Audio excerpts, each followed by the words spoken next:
Bonjour tout le monde, super heureux de vous retrouver aujourd'hui pour une nouvelle vidéo, non pas consacrée au sport, mais cette fois-ci à un objet qui m'accompagne depuis un bon bout de temps maintenant. Ce sont simplement les AirPods Pro.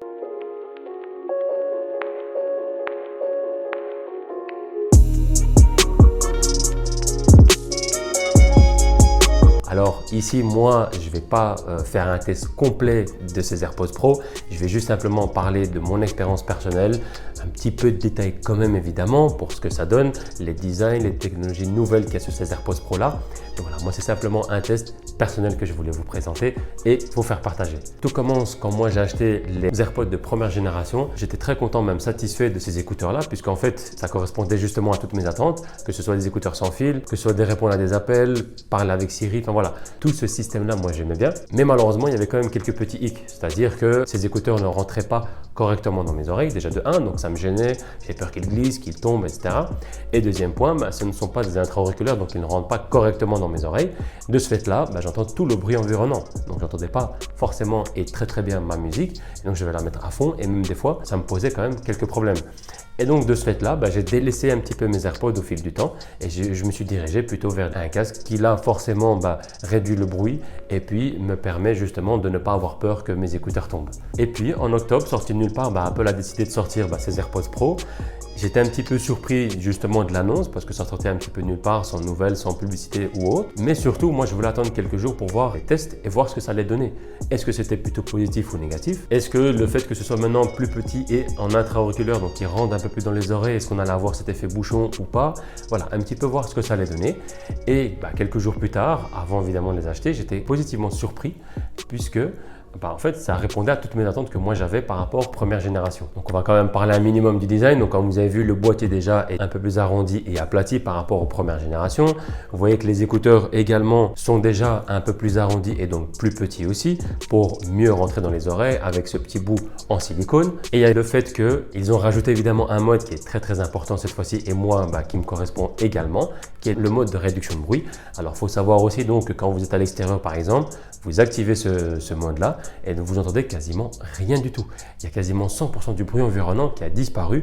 Alors c'est une technologie avec les écouteurs, le son rentre, c'est annulé. Enfin voilà, je vous laisse évidemment en description quelques vidéos un peu plus complètes par rapport à ça, comme ça vous comprenez un peu plus ce mode de réduction de bruit. Et donc à côté de ça, en opposé, ils ont mis le mode transparent qui lui permet d'avoir le son environnant tout en ayant la musique dans les oreilles. Ça permet justement pour les gens qui courent, qui sont en vélo, quand vous commandez par exemple chez Starbucks un café, voilà, vous savez simplement entendre ce qui se passe tout en écoutant votre musique. Donc voilà, ce mode-là est très bien fait et c'est ça en fait qui est fort avec Apple. Apple ne sont pas les premiers à sortir ce type d'écouteurs. Vous allez me dire, il y a d'autres types de marques, Sony, Jabra et autres encore marques. Moi, malheureusement, je n'ai pas pu les tester, mais déjà en ayant eu les AirPods de première génération, un casque comme j'ai expliqué juste avant, des écouteurs intra-auriculaires avec fil, il n'y a rien à dire, il n'y a pas photo, ces écouteurs-là sont 1000 fois meilleurs et de loin. J'aurais pu me diriger évidemment, comme je dis, sur d'autres marques, mais moi, ce qui m'a attiré plutôt sur ces écouteurs-là, sur les AirPods Pro, c'est justement l'écosystème, la facilité que j'ai à déjà connecter et synchroniser mes AirPods avec mes appareils Apple. Et puis en même temps, ce sont des petits écouteurs qui rentrent facilement dans mes oreilles, ils sont hyper légers, simple utilisation. Et ça ne me gêne pas du tout, je peux les garder des heures et des heures, je ne vais pas avoir une gêne ou, comme j'ai expliqué sur les autres intra-auriculaires, l'effet bouchon. C'est ça moi qui me correspondait, c'est ça qu'il me fallait et c'est pour ça que j'ai sauté dessus.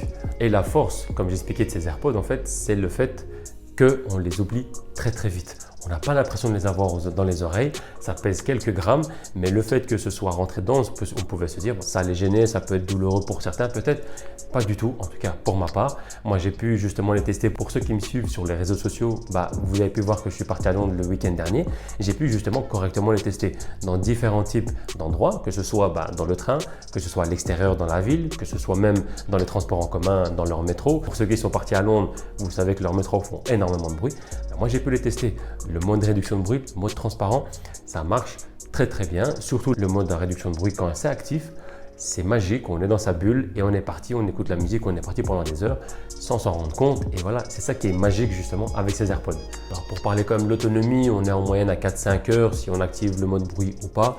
Voilà, mais bon, en général, moi, sur le week-end passé, donc quand je suis parti, je les ai chargés simplement 15 à 20 minutes maximum et ça m'a tenu tout le week-end. Je n'étais pas non plus non-stop avec les écouteurs dans mes oreilles, mais c'est pour vous dire à quel point ça tient correctement et selon Apple, une fois que les écouteurs sont mis 5 minutes dans le boîtier, on gagne 1 heure d'autonomie en plus. Donc c'est pour vous dire à quel point on ne risque pas d'être à court de batterie et c'est ça qui est magique. Il faut savoir aussi qu'évidemment ces écouteurs-là, cette fois-ci, ce boîtier permet d'avoir la recharge sans fil. Côté son, moi évidemment j'ai remarqué quand même une nette amélioration par rapport au premier, vu qu'évidemment il y a une différence d'écouteurs dans le sens où les premiers ne rentraient pas correctement dans mes oreilles, ceux-ci oui. Pour d'autres évidemment il y aura une légère différence, d'autres une meilleure. Moi j'ai remarqué comme une meilleure, surtout au niveau des basses, c'est ce que je kiffe.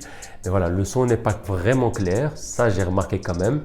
Mais ce n'est pas un souci pour moi puisque voilà, moi je ne fais pas plus attention que ça. Mais en soi, le résultat est très très bon de base. Il y a quand même un petit bémol évidemment, sinon ce serait trop beau. Alors je vais mettre plutôt moi le prix parce que quand même 280 € pour des écouteurs sans fil, c'est vrai que ça fait cher. Mais quand on voit le résultat, forcément moi à la longue, ça ne me dérange pas plus que ça. Et l'autre petit bémol, en fait, c'est on avait l'habitude évidemment avec les autres AirPods, puisqu'ils étaient plus allongés au niveau du boîtier, de les sortir, de les remettre facilement. Ici, c'est vrai que c'est un petit peu plus compliqué de les enlever. Il faut faire beaucoup plus attention. Les remettre, c'est pas si facile que ça. Donc voilà, c'est un petit point négatif que je mettrai quand même. Donc voilà, pour ceux encore qui hésitent éventuellement, que ce soit de première génération, à passer à ces AirPods Pro, ceux qui ont d'autres types de produits qui veulent utiliser ces AirPods Pro, sincèrement, foncez. C'est vrai que 280 €, c'est un petit peu cher, mais ça en vaut la peine, surtout si vous êtes dans l'écosystème Apple ou si vous êtes fan d'Apple. Mais ça en vaut la peine, en tout cas, moi je ne regrette pas du tout mon choix. Ici que ça fait ma vidéo test. Merci en tout cas de l'avoir regardé, de l'avoir suivi. Si vous avez peut-être encore des questions sur ces AirPods, n'hésitez toujours pas en commentaire ou à me suivre sur Twitter ou même sur Instagram au cas où vous voulez justement qu'on discute par rapport à ces AirPods Pro ou me donner même vos ressentis.